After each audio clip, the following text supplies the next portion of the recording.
Dudes and dudettes, it is episode 139 of The Anxious Truth, 139. Welcome back to the podcast. Welcome back to the show.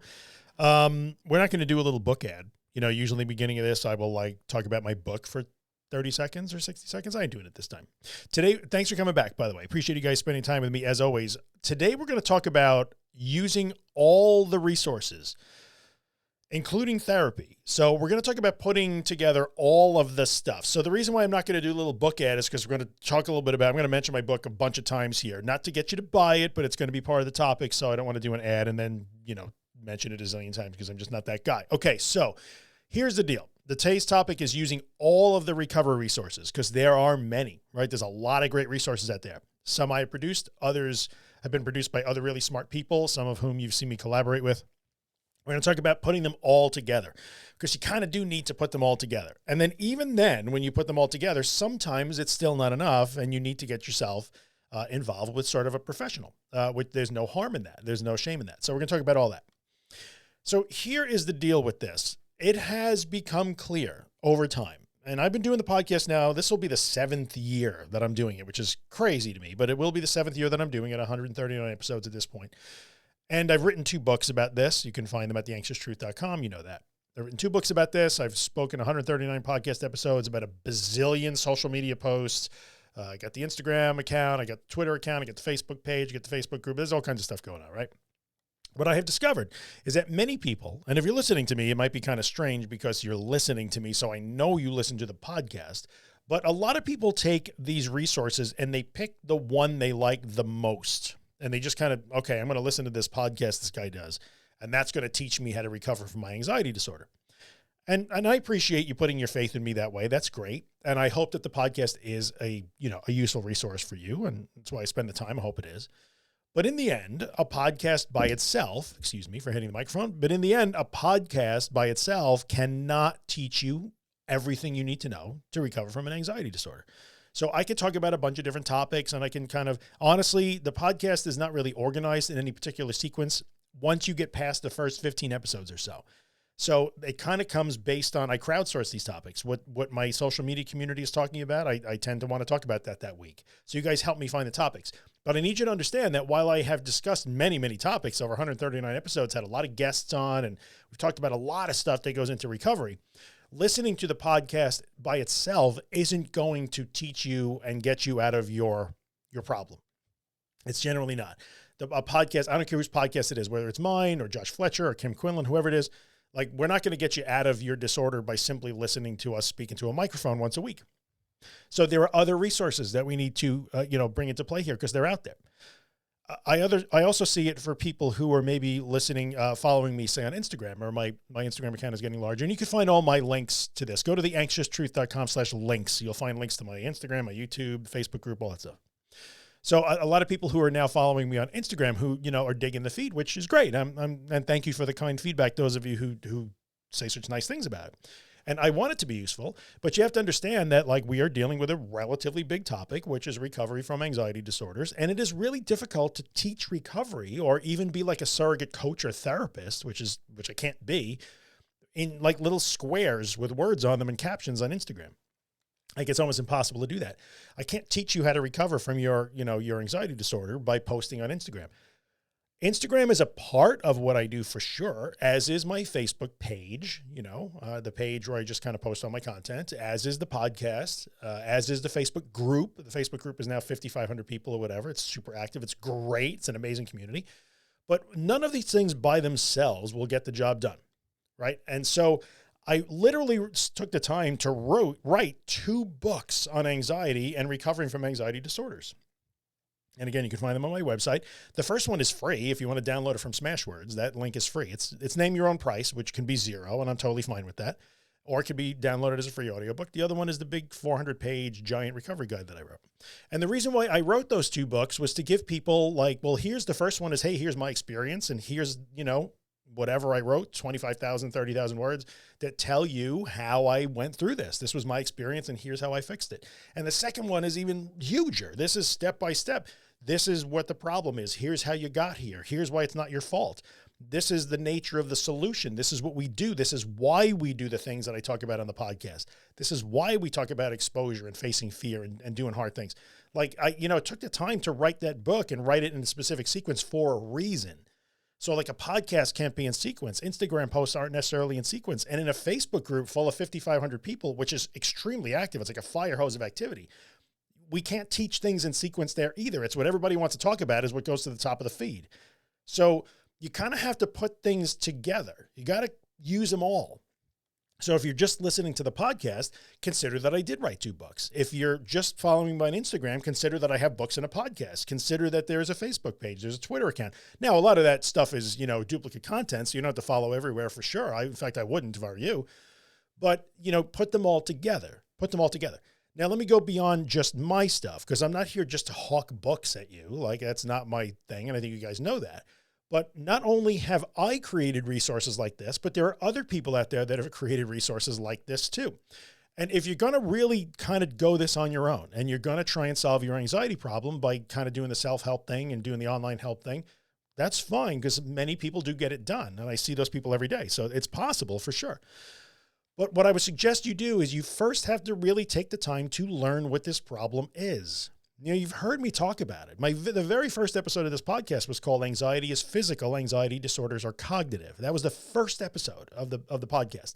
And the first 10 or 15 episodes of the podcast are the foundational episodes. They will teach you what this is. So you kind of need to know, what is the nature of this problem? How did you get there? How did you get here? What is this problem really? Then you kind of have to know the nature of the solution. So, okay, if you know the nature of the problem, then what is the nature of the solution?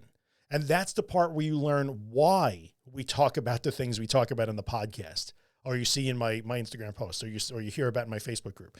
Like, there's a reason why. So you kind of need to know the foundations of why I'm telling you to do these things. Why is this guy continually telling me that I have to do scary things? Why do I have to do hard things? Well, there's a reason why. So there's a reason why I wrote the book that I wrote in sequence, because in chapters 2 and 3, we talk about the nature of the problem and the nature of the solution, so that you understand, this is why I'm going to tell you this. When we go to chapter 4 and 5 and I tell you to do hard things, this is why. Like, you need to understand this is the foundation. So knowing that stuff is important. Now, whether you get it from my books, the beginning of my podcast, like the very first 10, 15 episodes of the podcast, or you buy my book, whatever it is, or you go to somebody else like Josh Fletcher, Anxiety Josh on Instagram. He wrote a book, Panic. I think it's called Panicking About Panic. And you guys have seen me work with Josh Fletcher. Like, he's a smart guy, knows what he's talking about.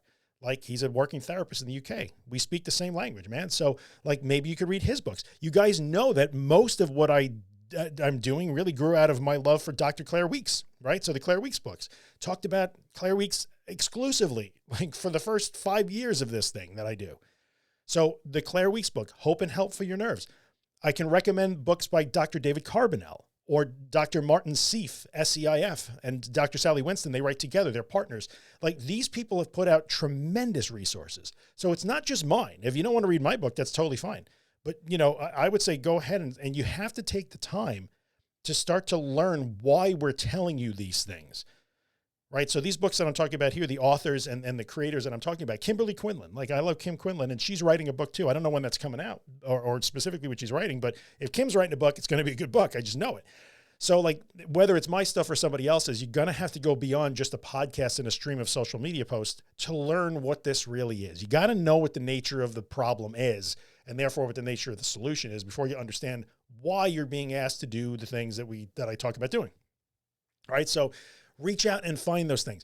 You can go to the show notes for this. Let's see, this is episode 139. So you could go to theanxioustruth.com/139, and I will link some resources.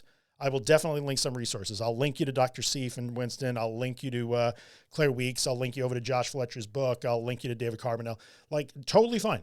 You don't have to read my stuff. You can even find that stuff too. I will tell you this, that if you are going to go out and try to educate yourself as to the nature of your anxiety disorder, the things that I am specifically addressing, and I'm super clear about what I'm addressing most of the time, I believe, you're going to look for books that are pretty dry. Like, I will admit, I wrote 70,000 words and 400 pages, and it's pretty dry. Like, that book ain't going to like keep you awake at night at all. So it's dry, it's rote. It's almost like a textbook. I wrote it like a course. And really the best books on this topic are the books that are going to kind of just teach you what it is and what you have to do. Like, they're not super sparkly. They don't have, you know, you're not going to see them talk about like freedom and, you know, escape and living your best life and leveling up. Like, those aren't that types of books. I mean, in fact, if you read, you know, Dr. Carbonell or you read Seif and Winston, they're dry. Like, these are written by clinicians, but they're super good books. They're incredibly like useful. They're very helpful. They're informative, and they're correct. They're accurate. So I'm only going to send you to resources that I know are going to point you in the right direction. Right. So what I'm saying here is you got to take advantage of all of those things. So now you have books that you can learn from, right? Some of these folks have made YouTube videos where they'll teach you these sort of things, whatever. Like, you really need to learn what what is the nature of the problem? What is the nature of the solution? How do I solve the problem? How do I make a plan? How do I execute a plan? What do I do here? Right? So you got to learn those things. The podcast can be part of that. This podcast can be part of that for sure. I try to educate in every episode, if, you know, whenever I can. That's true. Then the social media stuff, whether you're following me or Josh or Kimberly or, you know, whoever it happens to be, like Lisa Cortez, whoever you like to follow on social media, you know, we're putting out these little drips and drabs and really cute little illustrations or memes or whatever it is that we're putting out there on the daily basis. Great. Like, those are icing on the cake. Those are filling in the blanks. Those are embellishment. That's what that's all about. So go to the foundational materials first, layer on a podcast or two, my podcast, whoever's, Kimberly's podcast, doesn't matter to me. Like, layer on a podcast or two, then use the social media streams as sort of like the icing on the cake. These are the things that will kind of fill in, that will embellish what we're talking about. You know, use it that way. And then if you can find yourself a really good online support group, and I'm going to just crow about my Facebook group in a big way, like, go to theanxioustruth.com/links and ask to join the group, and we'll get you in there and you'll see what it's all about. Like, spend a day or two reading that group. You'll be blown away. You'll be knocked off your chair about what's going on there. But if you can find a good online support group that isn't about just commiserating and sharing symptoms and enabling, and is really about educating, empowering, encouraging, inspiring, and teaching, you know, cheering for each other, then find that. And you can use that too. So those are all the tools you're going to have to put together if you're going to kind of go this alone. Now, this is important to me. Not everybody can learn this way. Not everybody is ideally suited to learn just by listening to a podcast, reading a book, or skimming an Instagram feed every day. They're just not. Some people are best when they are taught one-on-one individually. So if you are finding that you are using all of these resources, mine or anybody else's, you're putting them all together, and by the way, you're doing the work. Let me stop for 30 seconds and mention that. And you're doing the hard things. So be very careful about layering resource upon resource upon resource and hoping that just reading and listening and looking will solve the problem. It will not. This is an active process. You must do things. You must practice. You must go into the fear. You know all this stuff, right? So if you're layering all the resources on, and you are out there doing the work, and it just seems confusing, you're not sure why you're doing it, you're stumbling, you're kind of scattershot, you know, you're doing it randomly, you're having a hard time making a plan and sticking to it, well, that may be a good indicator that getting some professional help, even for a couple of months, you know, somebody that can coach you through, a therapist, a coach, a counselor, whoever, is a good idea. There is no harm in that. And not needing to find that person, hiring that person, a therapist, for instance, that specializes in treating anxiety disorders. That's important. That's important. We don't just want to sit in and talk about your mom. Like, you want somebody who specializes in treating anxiety disorders, getting that person on your team, somebody who can coach you and bring you through the process step by step. Now we do this, now we do this, explain it to you one-on-one individually, whether it's in person or these days could be on Zoom, you know how that's going. But whichever way, one-on-one sometimes is the best way for some people. Don't be afraid to do that. That does not mean that you are more disordered or that you are worse or your anxiety is somehow worse. Oh my God, I need a therapist to do this. I must be really bad. That's not it at all. I mean, the best therapists that specialize in these kind of things are really teachers and coaches, right? More than anything else. So using somebody who specializes in cognitive behavioral therapy or ACT and will teach you how to do exposure and work with you and that sort of stuff and get you through. Like, if they're doing it right, they're going to teach you what this is, why we're doing it. Like, this is just sounding familiar. It's what I just said 10 minutes ago right here on this podcast. We'll teach you what your problem really is. This is the nature of the problem. Here's the nature of the solution, and here's what we're going to do about it. Sometimes having that person one-on-one who can reach out with you and work with you once a week and actually teach you those things in person, one-on-one, and then coach you through. This week, I want you to do this, this, this, and this. Report back. I'll check in with you. Let me know how it's going. Next week, we're going to try some different activities, and then we're going to do this, and we're going to move you up your fear ladder. You're going to increase your exposures. We're going to work on your interoceptives. Like when you get somebody who is going to work, you basically have a coach or teacher, and that's okay. It's okay to have that. Having a coach or a teacher doesn't mean you are more sick or a failure or worse. It just means that your learning style might be more suited for that. Some people just need accountability. Nothing wrong with that. Some people do better when they know, oh man, it's Thursday. I'm going to have to talk to my therapist, so I better get my homework done. It's okay. Totally fine. Nothing wrong with that at all. In fact, a lot of people get a lot out of that process. It becomes enjoyable. They learn things they didn't think they were going to learn. So don't be afraid to ask for help. But I think the bottom line here is it's important for you to understand that there are so many resources out there. There really are. There's a lot of crappy resources, and you know that you've heard me rant about that stuff. So I am not talking about, I'm not even going to go into the list. You guys have heard me go down this list way too many times. You know what I'm not talking about, right? But there are there are crappy resources, but there are also a lot of really good resources that are going to give you the truth of what this issue is, the nuts and bolts of it, the science behind it, how we go about solving this problem, why you need to do the things you're supposed to do to solve the problem, and then how to do them. Find those resources, layer them, put them together, stitch them into a bigger thing than just my podcast or just the Instagram feed or just someone's Facebook group. It's important. Like they're out there, use them. And when you put them together and then you start to do the work, just like going to college. If you're in a university, you are going to lectures, then you have a textbook to read. You might have labs to do. Like you're also doing social things, like you put it all together. It's the same thing. It's the same thing. You start to stitch it all together. You give yourself the best chance to succeed. And that's really what I hope everybody does. Like give yourselves the best chance to succeed and find all those resources. Use them all. Do not expect that some crazy dude with a microphone from New York can teach you how to recover from your anxiety disorder just by talking into that microphone once a week for 15 or 30 minutes. Like I can't do it. I couldn't do it even if I wanted to. Nobody can. So you got to go out, you got to learn, educate yourself, educate yourself. Know what it is. Know why we talk about these things. The people, me and people who sound like me, like know why we're telling you these things. Understand those concepts. Then know how to make your plan and put them into play. So when you educate yourself, when you layer resource upon resource, be careful. Be careful. Let me have a little caveat here. You want to layer your resources in. You want to stitch them together, right? You don't want to leave any holes here. But in the same vein, you don't want to fall into it's time to go out and actually do that drive around the block. I'm terrified to do it, so maybe I should buy another book. No. Like once you know what you have to do, be honest with yourself. If you've read my book or you read Josh's book or whoever it is, you read Claire Weeks, and you're just afraid to do what the book says to do, another book isn't going to change that. So you got to be careful about that. But when you put your resources together, educate yourself as to what the problem is, what the nature of the solution is, what you have to do, why you need a plan, why we talk about these things. And then you start to actually do the work systematically, incrementally, according to your plan. You use the social media feeds as sort of icing, fill in the gaps, inspiration, encouragement, the glitter, the decoration. That's what that is. Maybe get yourself in my Facebook group. You got a bunch of people who are cheering for you while you're doing the hard work.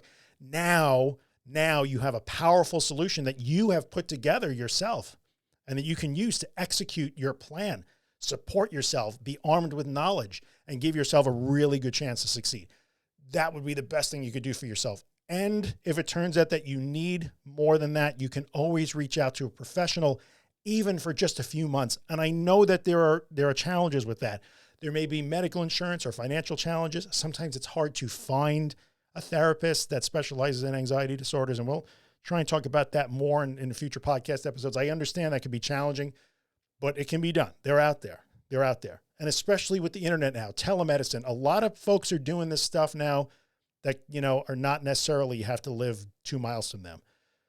So there are ways, but if you got to put that professional person in there with you to coach you and kind of keep you accountable and move you down the road a little bit, if they're doing it right, a couple of months down the road, you may find, okay, I know what to do now. I'm going to go finish this. So yeah, there's a lot of powerful things that you could layer together here and glue together. You can couple that with your desire to do the work, your willingness to do the work, being tenacious, being consistent, being incremental, knowing why you're doing what you're doing, being ready to do this work. Man, it's powerful. There's a lot of good stuff you can work on now.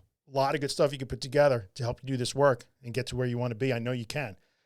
Like, honestly, it's a good time to be alive and have an anxiety disorder, which sounds ridiculous to say. It's never a good time to have an anxiety disorder, but so many resources are available so quickly. Podcasts and the folks that are teaching on social media, and, boom, you click a button on a website and you download a book to your phone, your Kindle app, and that sort of stuff. It's a good time to need help for this stuff because there's a lot of help out there, right?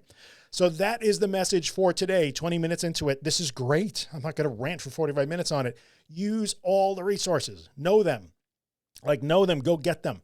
And if you want to know what some of the resources are, like I said, theanxioustruth.com/139 is the webpage for this episode. You can go there and I will try and link as many resources as I can that I think are good, that are helpful, that I trust, people that I trust to help you. I will link them there for sure. And we're going to talk to some of those people and some of those resources in future podcasts where, collaboration will continue with some of the folks you've heard me talk about in the past, and we'll continue to work with them and some other people. But in the end, use all the resources, stitch them together, be an active participant in your recovery. It's not just listening, not just one thing, not a bunch of pretty pictures on Instagram is going to get you there. Got to put them all together. I know you can. So I'm going to ask a favor as usual, which is if you're listening on iTunes or any platform where you can rate or review the podcast, maybe do that.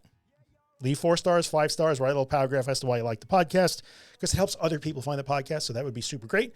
I am going to play you out as usual. This song is called Afterglow. It's in the beginning and the end of the podcast by my friend Ben Drake. You can find Ben Drake, who's a tremendous musician. Facebook.com/Ben Drake Music. Thank you, Ben, for letting me use it. Thank you guys for coming by. As always, I will see you next week. Keep moving forward. You know what to do. Go do it. Yeah, you're doing fine. Now in the city and you're living fast. No looking back or dwelling on the past. You know you'll never get another chance. So go and live your life.